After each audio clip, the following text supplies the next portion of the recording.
Well, welcome back. We're here to cover season 4, episode 10, The Wilderness. And we are back at the ICC ranch.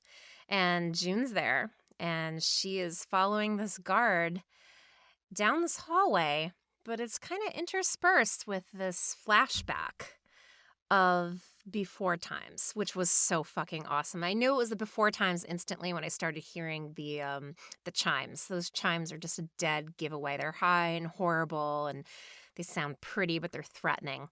And it's like she's walking to a ceremony once again. And that's because in her mind she is. And we see these various flashbacks of June moving through her former Waterford house. And there's that anticipation. She enters Fred's room, and Fred looks like he's packing up. He's got his cigars and his whiskey. And Fred opens with what an unexpected pleasure. Hi, Fred. Fuck you. Anyway. I appreciated the flashback to present day, because in the flashback it was abundantly clear that Fred had the power in this scenario, or in that scenario, because June is in the sitting room on her knees awaiting the start of the ceremony, and she is so taken aback by hearing Fred's voice behind her. And cutting back to modern day, it is Fred who's taken off guard. It's Fred who's preparing for his own ceremony of sorts with his cigar and his whiskey out, and is completely taken aback by the presence of June, which is unwelcome and for him, or unwelcome for her, but surprisingly welcomed for him. I thought it was a very nice nice juxtaposition between the two. Yeah, it does put him quickly on edge, though. I love that. That's a good point. I never really thought about how she really does take the power back in that move. That's cool. He remembers to call her June. Impressive. And he's like, may I call you June? Well, what the fuck else are you going to call her, dude? And she says, that is my name. And she's still keeping her distance. And, June's like, it's always been my name. It was never Offred. It didn't change just because of my time with you. It didn't change. And Fred acknowledges that. And June is here to talk about how, he's going to Geneva, and this could be her last chance. This could be your last chance. And she just lets it hang there. And I love how everything that she says is totally dependent on what he says. And she gauges everything that she's going to say based on what he says. That's what she's always done so well. Like, we saw it really was even highlighted in season 3 as she tried to find her footing with Lawrence. She always had her footing with Fred by that point. Like, she really knew how to take control of the situation. And I'm trying to figure out exactly what her initial motivations were when she walked in, because I feel like she might have been trying to find some way to, quote unquote, let it go. Like, everyone keeps trying to tell her, like, that she needs to get comfortable with this in some way. So I feel like she was trying to get her own closure in any semblance, and I don't think she left expecting to feel the way she did. But I think when she initially walks in, like, she really is, like you said, Scarlett, kind of just feeding off of him and trying to get her footing in order to find some closure, and what she finds is the exact opposite of that. I'll agree with that entirely.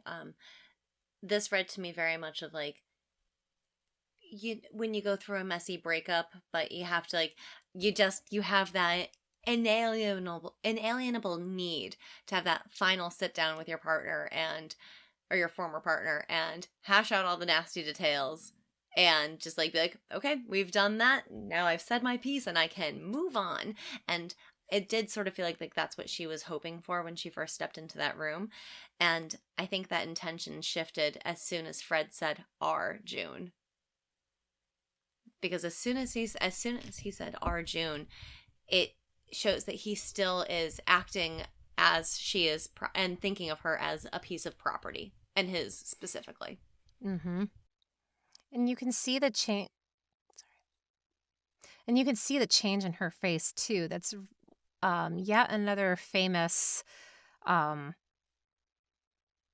just I don't how what are we calling her, like, looks that she's I feel like there's a series, the series of looks that we've talked about that lets you know that not all is fine in Wonderland. And this was one of those times where she looks at him and her face just screams the audacity of this motherfucker. And then he starts going through, like, I hold no ill will, even after those things you said in court.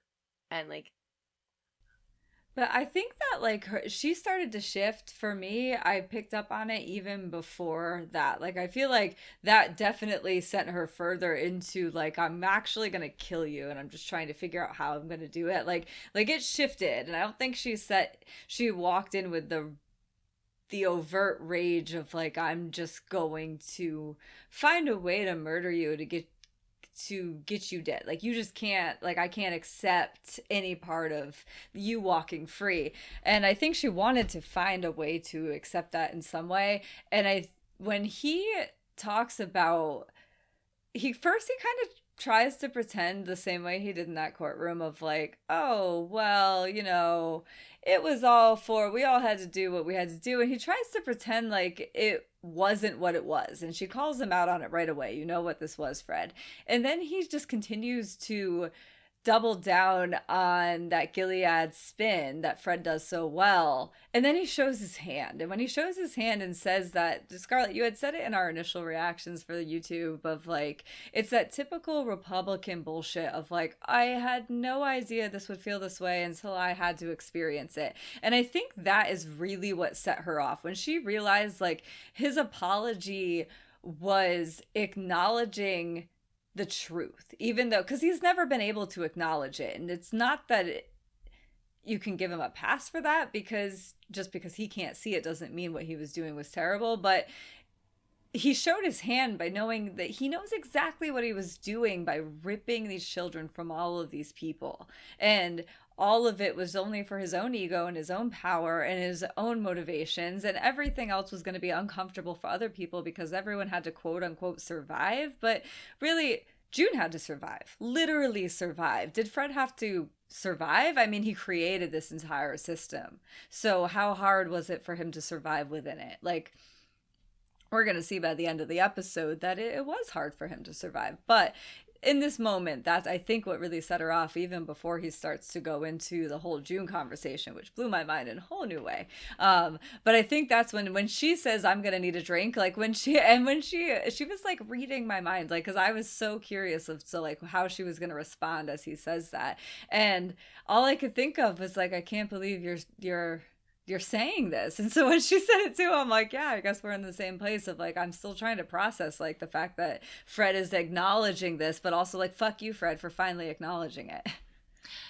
Oh yeah, absolutely. Fuck Fred for acknowledging it. I'm inclined to think that her decision to kill him came sooner than that. I think you may have may have thought like when like he was talking about the Arjun thing, because he says like, he keeps calling her Arjun, and then he goes into like, I hold no ill will after those things you said in court, before he gives the apology. And I think like when he says even after those things you said in court, yeah, I forgot about that part. Yep. Yeah, like that's like a quick like because he does Arjun and then does that quick little aside and then does the apology. And I think like that's where she, every time I've watched it, I was like, this is where she decides to kill him.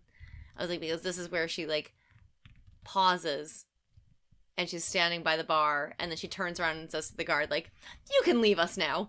And this is where she's going to put her spin on it. And every time I rewatched it, this is like that for me, like that, like because her face sort of like looks up a little bit and her face drops, and I'm just like, that's it. And with him laying it on even thicker by like, oh, we both experience discomforts. You more than me, of course. And you can see she's just like, what the fuck discomforts did you actually have to endure? I'm going to make you feel so uncomfortable. Discomforts? We're calling them discomforts. Exactly. Yeah. And like here, and exactly, like I think that's like you said though, Marjorie, I think like that solidifies it for her. Like she makes the decision, and then when he like is giving like his most heartfelt apology for like the longing that June must have felt for her daughter. Like, not even an apology for all the atrocities he put her through, but just for like that one major thing. And I think like, because we see her cry and she's like, she never thought that she would hear him say that. And then immediately turns it back on. She turns back on her manipulation. She goes, I need a drink. And her voice gets a little bit breathy. And it's like, there was a breath of a chance of him maybe saving himself if he had apologized for all of the atrocities. And so, like, instead it was just like, I apologize for like the longing because now I know what that's like as well. It's just such an egregious slap in the face. Exactly like you said. I think a part of it, too, was her sitting there thinking, hold on, this is the thing that told you, oh my God, maybe I should feel bad about what I did. You had to experience it. You couldn't, as a person, have empathy for another person and being like, wow, having your children kidnapped and your family murdered might have an impact. Like, you had to experience it for yourself to, like, really let it sink in, Fred. You are a spectacular douchebag. Like, fuck off, Fred. Yeah, Jesus that's Christ. enraging. It really that was is. absolutely enraging. I could not even deal. And then for her to compose herself after that yet another slap in the face, and to continue to play the game is incredible. But I know that underneath all of that, she's already committed to killing him. Like, she's like, this is what is going to happen. And when she has that drink and he's talking about, like, you know, the old Offred and how he misses her and like blah, blah, blah. I remember how we had talked and we had thought that she was going to poison him. Like, when we were watching the trailer, we're like, oh my God, there's so much drink play. She's going to poison him. We're going to go like Nightshade Part 2 is what we're doing. Then I'm like, okay, well, there's no poisoning happening because she's drinking this and I didn't see any sleight of hand happen. So, oh my God, is she going to take this glass and smash it against the table and shove it in his neck? I'm like, okay, I'm cool with that too. Let's see where it goes. And that didn't happen either. And I'm like, wow, you guys are so good at stringing me along here. I know. Well, that's what I love that because I had that same exact thought process through it, right? And that's what made the dialogue in the scene so much greater for me, because as I'm like thinking the same thing of like, okay, Nightshade, as he's getting up and he's getting the drink, and then I'm like, nope, she's drinking it too. That can't be it. So she's just going to kill him. And I'm thinking the exact same thing you are of like, she's going to pick up a bottle and smash him. And I was thinking the same thing happened with Winslow and the statue. And I'm like, it's going to be like very similar and that'll be so poetic and great. And then that didn't happen either. When Fred drops that line of I miss her, my first thought was like, who the fuck is he talking about? Like, wait, am I supposed to know who that means? Like, her, Serena, her old Serena, June, Offred, first Offred, like, who's her exactly? And then when she says who, I'm like, yes, I'm with you, thank you. I'm not sure who he's talking about either. And then I'm like, is he gonna say Offred? Like, what a fucking piece of shit if he says Offred. And then he says Offred, and I'm like, this asshole. Like, are you serious? But then, because I had that whole thought process of she needs to kill him, and I was worried I didn't want her to kill him as much as I do want her to kill him. I didn't want her to do it in that jail cell because it's just not going to end well for June. And so when as everything is happening, I'm like, you know what? This is going to work out perfect, because I agree with her that she does miss Offred. Because when she first said it, it took me aback for a half a second when she was like, I miss her too. And I was like, you do? Really? And then I'm like, yeah, no, I miss her, because Offred could kill him and find a way to get away with it. She killed Winslow and found a way to get away with it. Like, that is a vengeance and a justice that I was happy with. And I think she was too. And so I also miss Offred, and I can understand why June would, especially in this situation, as she's like, you know what? No, this justice isn't good enough for me, and I will find my own justice. Thank you very much, a la Offred. Absolutely. I want to piggyback on what you were saying too about or June missing Offred. I think that she misses not just her strength. I think that's the only thing that she could say to Fred at that point.